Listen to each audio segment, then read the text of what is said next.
Hello friends, welcome to cooking dream channel. இன்றைக்கி ஒரு சூப்பரான வெங்காய குழம்பு தாங்க பார்க்க போகிறோம். ஃபஸ்ட்டு இதுக்கு ஒரு பாத்திரம் வச்சு ஒரு 5-6 வெண்டைக்காயை நல்லா லைட்டாக ரோஸ்ட் பண்ணி எடுத்து வச்சுக்கலாங்க.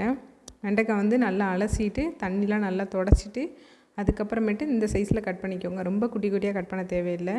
நல்லா ஹை ஃப்ளேமில் வச்சு நல்லா வதக்கி எடுத்துக்கோங்க. வெண்டைக்காய் வந்து லைட்டாக வச்சு வதங்கி இருக்கணும், அந்த ஈரப்பதம்லாம் போய், அப்போ தான் அந்த வளவளப்பு இருக்காது. இப்போ வெண்டைக்காய் வந்து நல்லா வதங்கிருச்சு. இப்போ குழம்பு வைக்க ஸ்டார்ட் பண்ணிடலாம். ஒரு பாத்திரம் வச்சு கொஞ்சமாக எண்ணெய் சேர்த்துக்கோங்க.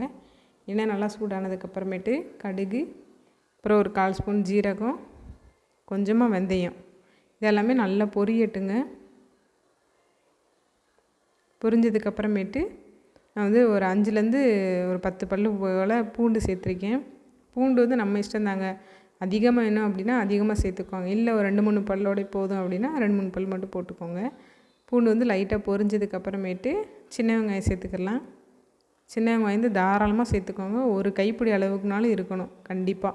அப்போ தான் அந்த டேஸ்ட்டும் கொடுக்கும், நம்மளுக்கு குழம்பு வந்து நல்லாயிருக்கும். வெங்காயம் சேர்த்துட்டு நல்லா வதக்கி விட்ருங்க. ரொம்ப பெரிய சைஸாக இருந்துச்சு அப்படின்னா 1-2 கட் பண்ணிக்கோங்க. இல்லை ஓரளவுக்கு சின்ன சைஸாக தான் இருக்குது அப்படின்னா அப்படியே முழுசாகவே போட்டுருங்க.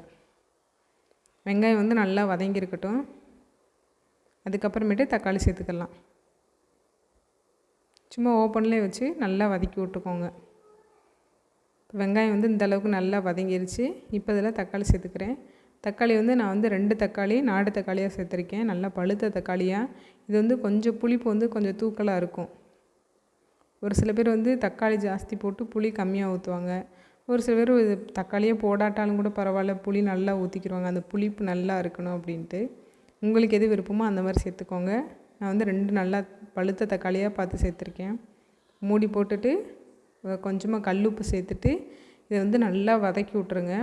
இந்த வெங்காயமும் தக்காளியும் வந்து நல்லா மசிஞ்சு வெந்திருக்கணும், அந்த தக்காளியோட தோல்லாம் பிரிஞ்சு வர அளவுக்கு.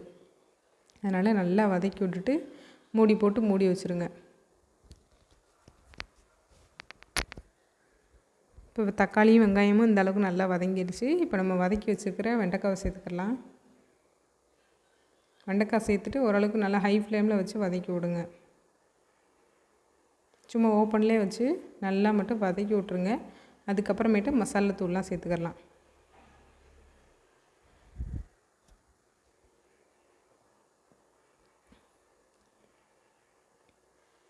இப்போ இதில் மசாலா தூள்லாம் சேர்த்துக்கலாங்க. மூடி போட்டு மூடி வைக்கணும்னு தேவையில்லை, ஏன்னா நம்ம ஃபஸ்ட்டே வந்துட்டு நல்லா வதக்கின வெண்டைக்காய் தான். ஹை ஃப்ளேமில் வச்சு நல்லா வதக்கி விட்டுங்க ஒரு 2-3 நிமிஷத்துக்கு மட்டும்.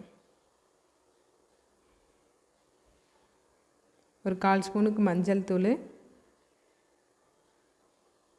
அதுக்கப்புறமேட்டு காரத்துக்கு மிளகாத்தூள் சேர்த்துக்கோங்க. 1 ஸ்பூன் மல்லித்தூள், 1 ஸ்பூன் மிளகாத்தூள் சேர்த்துக்கோங்க.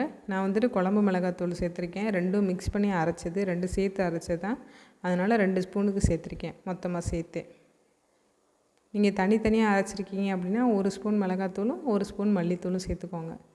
சேர்த்துட்டு இது எல்லாத்தையும் நல்லா வதக்கி விட்ருங்க. அந்த மிளகாவோட பச்சை வாசனைலாம் போகணும். இப்போ இதில் தண்ணி சேர்த்துக்கலாம். முங்குற அளவுக்கு மட்டும் தண்ணி ஊற்றிக்கோங்க, நிறைய தண்ணி ஊற்றிடாதீங்க. தண்ணி சேர்த்துட்டு இது எல்லாத்தையும் நல்லா கலந்து விட்ருங்க. இப்போ குழம்புக்கு தேவையான அளவு உப்பு சேர்த்துக்கலாம். நம்ம ஃபஸ்ட்டு வந்துட்டு வெங்காயம் தக்காளி வதங்கறதுக்கு மட்டும்தான் கொஞ்சமாக உப்பு சேர்த்துருந்தேன். இப்போ குழம்புக்கு ஃபுல்லாக தேவையான அளவுக்கு உப்பு சேர்த்துட்டு இது எல்லாத்தையும் நல்லா கலந்து விட்டுட்டு குழம்பு வந்து நல்லா கொதிக்கட்டும். குழம்பு வந்து எந்த அளவுக்கு நல்லா கொதிக்க ஆகுதோ அப்போ தாங்க நல்ல அந்த திக்னஸும் டேஸ்ட்டும் கொடுக்கும். இது எல்லாத்தையும் நல்லா மிக்ஸ் பண்ணி விட்ருங்க. டேஸ்ட் பண்ணி பார்த்துக்கோங்க, உப்பு உரப்புலாம் கரெக்டாக இருக்கா அப்படின்ட்டு. மூடி போட்டு மூடி வச்சிடலாம். குழம்பு பாருங்கள் சூப்பராக கொதிக்க ஆரம்பிச்சிருச்சு. இப்போ இதில் நான் வந்து கொஞ்சமாக வந்து புளி தண்ணி சேர்த்துக்கிறேன். நான் வந்து கொஞ்சமாக தாங்க சேர்த்துருக்கேன், நல்லா தண்ணியாகவும் ரொம்ப திக்காலாம் சேர்க்கலை. ஏன்னா வந்து 2 தக்காளி சேர்த்துருக்கேன். ரொம்ப புளிப்பாக இருந்துச்சு அப்படின்னா குழம்பு வந்து ரொம்ப புளிப்பாக இருக்கும். அந்தளவுக்கு புளிப்பு தேவையில்லை வெங்காய குழம்புக்கு. புளி சேர்த்துட்டு இது எல்லாத்தையும் நல்லா மிக்ஸ் பண்ணி விட்டுட்டு இன்னும் கொஞ்சம் நேரத்துக்கு அந்த புளியோட அந்த இதெல்லாம் போகட்டும். அதனால் நல்லா குழம்பு வந்து கொதிக்கட்டும்.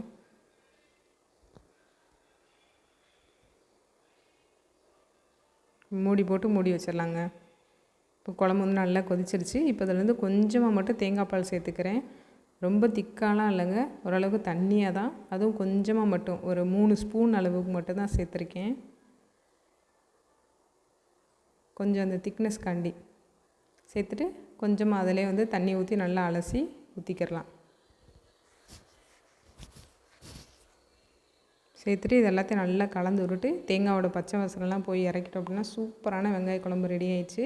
ஃபைனலாக நல்லா கைப்பிடி அளவு கருவேப்பிலை தூக்கி இறக்கிட்டோன்னா சூப்பராக ரெடி ஆயிருங்க. ட்ரை பண்ணி பாருங்க, செம்ம டேஸ்ட்டாக இருக்கும்.